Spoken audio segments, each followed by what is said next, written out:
Hola guys, how are you? Good day to my subscribers over here on YouTube, out there at Facebook, and also on TikTok. Guys, in this vlog or episode, I will be discussing the pandemic bubble that we had in the hobby, in the sports cards community, between 2020 up to 2022 or the first quarter of 2022, give and take. And also, the alleged market crash that we are experiencing right now. Today is the last quarter of 2022, and as they say, the pandemic has already expired, is beyond us, and everything's going back to normal. And why is it that the market is crashing? All right, we will discuss that in a few minutes or so. But before that, please do follow me on Instagram. That would be at timduncan21_card collector. I am nearing 3,600 followers as we speak. All right, please help me out to reach 4,000 before the year ends. And also, please do follow us over at Off Centered. That is my Facebook podcast group. All right, it's happening every Friday evenings, 9 p.m. Philippine time, between 9 p.m. to 12 midnight. We usually interview very important people in the hobby, those who are collectors, investors, resellers, brokers, and also box breakers from time to time, and also group submitters for grading companies here in the Philippines and abroad. Alright? So, let's discuss ano nga ba ang nangyayari sa market today. Let's go!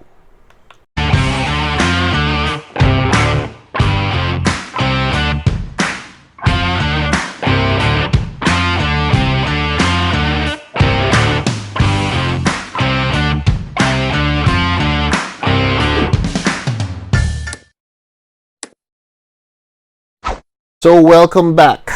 So, let's discuss the market crash and the pandemic bubble that we just had a few years back. All right. What happened during the pandemic? The pandemic created a bubble wherein it did not only happen in the NBA, but that's a playing community bubble. We had a bubble wherein prices were extravagant and extraordinary and quote-unquote fake. Marami nagmanipulate ng prices and everybody just followed because they had money to spare and time to spare, I guess.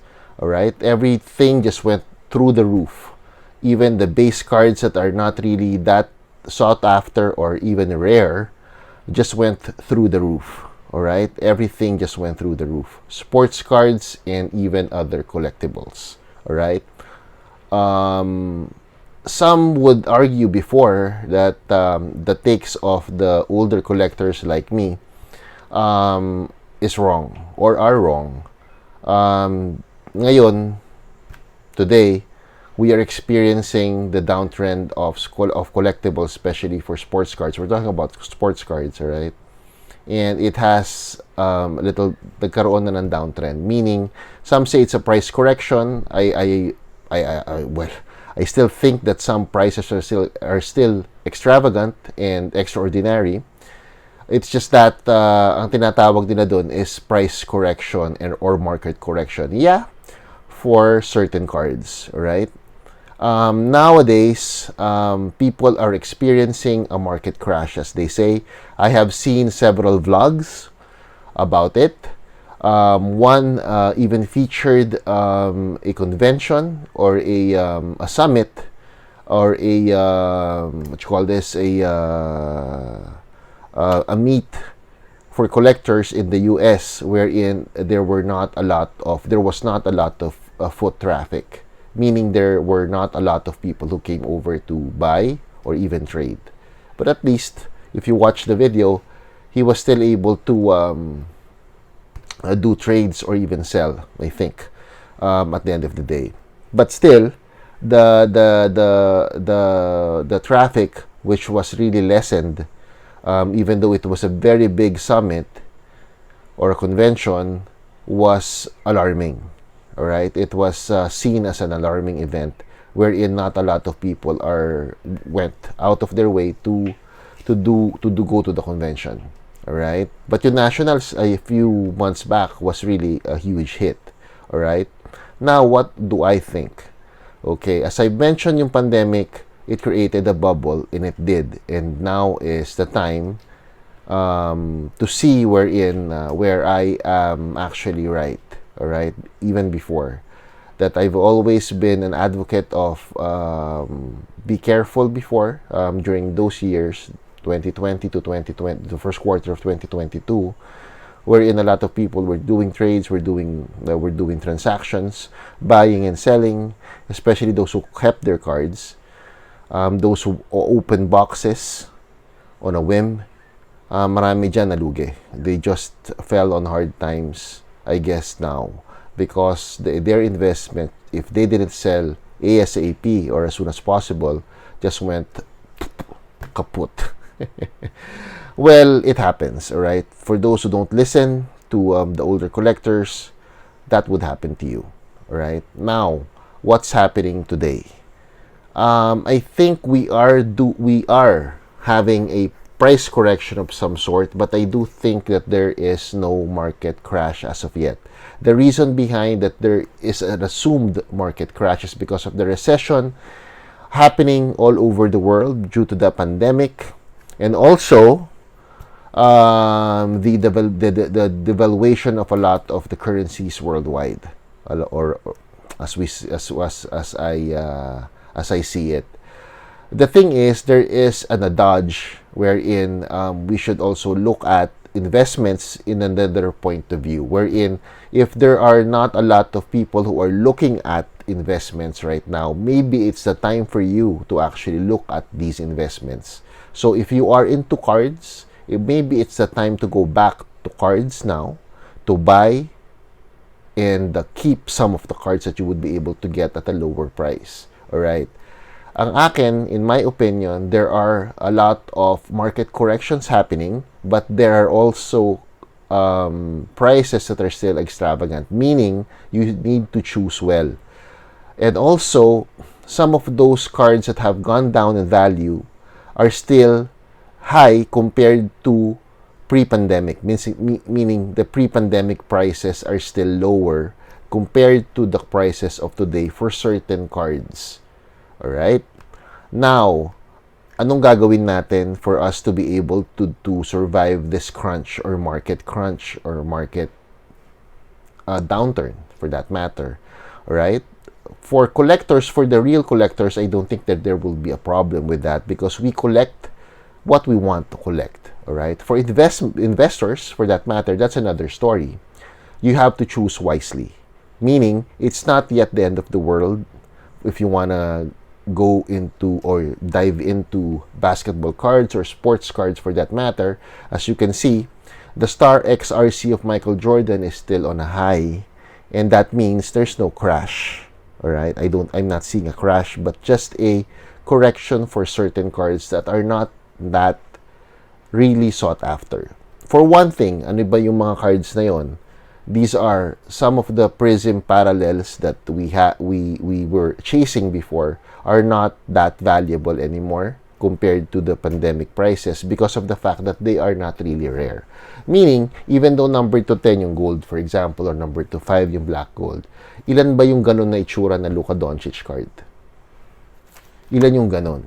Ilan? Madami. Kasi meron number to 199, may number to 10, number to 25, number to 5, number 1 of 1, and also several other parallels. If you compute everything, ang daming ganun itsurang card. Yung ganun na silhouette niya. But there are certain cards that are really rare. Alright? The 90s cards, the parallel of the 90s, the parallels in the 90s are really rare. Alright? In Panini, for those who are into Panini, meron din mga sets na ganon. I'll give you an example. Like this one. This Flawless card. This is the first year inaugural edition of Flores. First year.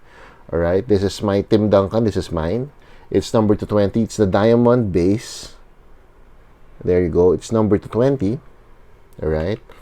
Ang make nitong card ito itsurang to, 26 lang ang nagawa. Alright? This is number 220. Number 25 is the emerald. Number 1 of 1 is the ruby. So, Kung iisipin nyo, 26 lang ang ginawa na ganitong klaseng card. Yung make nito are only numbered to 26 compared to the other cards. For example, this one, I don't know where is my Luca yeah, this one. For example, this one. Ito yung pinakamagandang gawin example. Sandali lang, guys. Look for it. This one, yeah. The Prism RC of Luca. I do have 2 of these. No? Isipin ninyo, itong card na to was selling for 30,000 to 32,000 raw during the pandemic. And it even reached, I think, for PSA 10, it was reaching to 100,000. So, yung mga nag-invest, ito talaga bumagsak na ang mga values. There are certain cards, no, in this set, in this make, that are still valuable. The low-numbered, those low-numbered cards, yeah. But the thing is, may tendency bumaba yung mga yon right now during the global recession. Why? Because they are not really sought after. For one thing, ang daming ganitong card. Kahit na number to 10 pa yung hawak ninyo, for example, it could go down in value because there are a lot of yung make ng card na to, the silhouette of that card, of that number to 10, is similar to this base card of Luka Doncic compared to this card. So, ito, 26 lang yung make na ganito compared to this one na pwedeng umabot ng what? 1 million makes?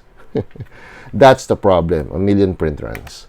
Unlike this one, 26 lang talaga ang ginawa na ganitong itsura. So, what's rarer? This one or this one?